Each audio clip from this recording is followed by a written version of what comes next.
Well, that's one way to test the grip of your tyres, but I have a much safer and simpler method.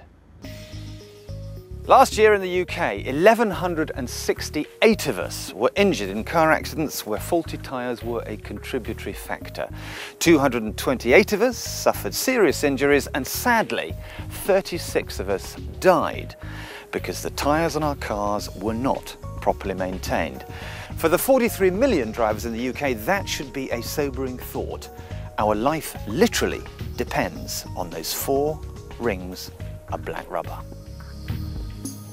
We all know that a car needs an engine to make it go, fuel to make that engine run, and wheels to make it move. But where do tyres come into the scheme of things? Sam McLaughlin is a racing driver, car control instructor and precision stunt driver. When it comes to stopping distances, Sam's your man. I'm always slack-jawed in amazement that the vast majority of the drivers in the UK do not know the first thing about how to check their tyres if they're safe or legal. And call me old-fashioned, but it's all down to a bit of common sense, isn't it? Common sense and the use of a simple 20p coin. Show us how that works, Sam. Basically, we have a road legal tyre here. You take the 20p in, stick it in the lowest tread depth you can find on the tyre. If you cannot see the outer band of that 20p coin, that tyre is legal. Okay. Now tell us why tread depth is so important here. Tread depth is important because we have on the road what we call a contact patch, the point of contact between you and the road. That's your tyre. If you don't have tread, you won't be lifting the water off the road surface and you will have no contact with the road. And you don't have any grip and you don't have any adhesion either. None whatsoever. You will simply aquaplane. Okay, so legal tyre, here's an illegal tyre. Now this is an extreme example, but don't think that we've made this up or taken it off a racetrack.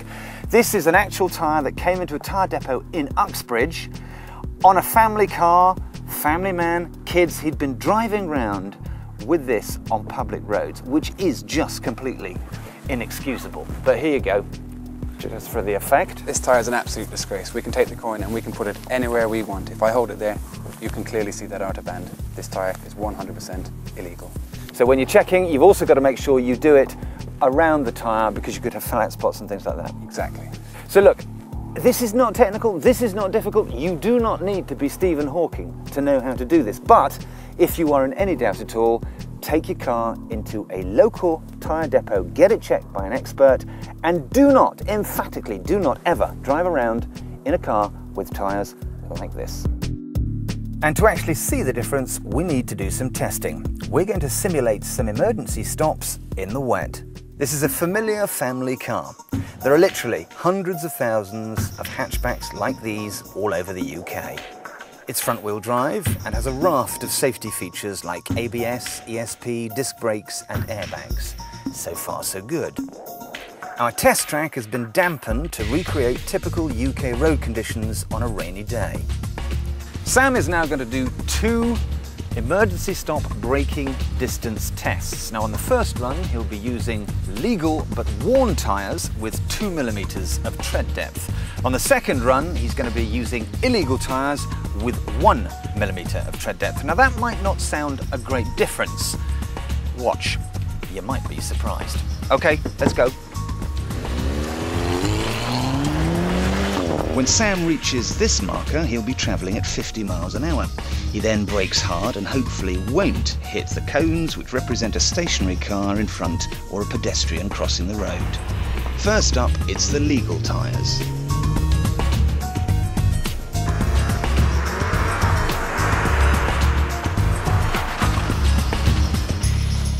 No surprise there then. The legal tyres worked just as they were designed to. The car, the cones and Sam survived for the second test. But this time it's a similar set of worn tyres but with a legal tread depth.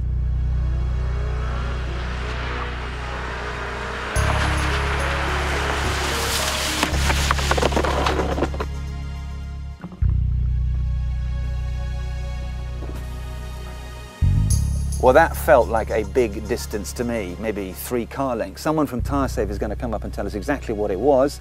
It was actually 17 metres. 17 metres, so actually over 4 car lengths difference between tyres with illegal tread and legal tread. Now that's not just the question of tapping the bloke in the car in front, that is wiping him out. That could be, in my opinion, a potential fatality. Let's just compare both tests one more time. We ran the test under the same conditions several times, and the results were similar.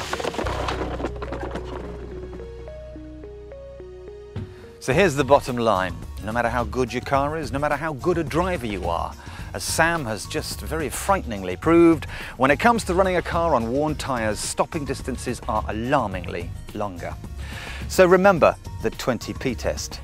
This little silver coin may not buy you much these days, but when it comes to tyres, it could just save your life.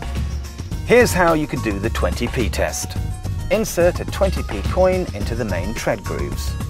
If you can see the outer ring of the 20p piece, your tyres may be illegal. Repeat the same test across the tread and around each tyre. For more information, go to www.tyresafe.org.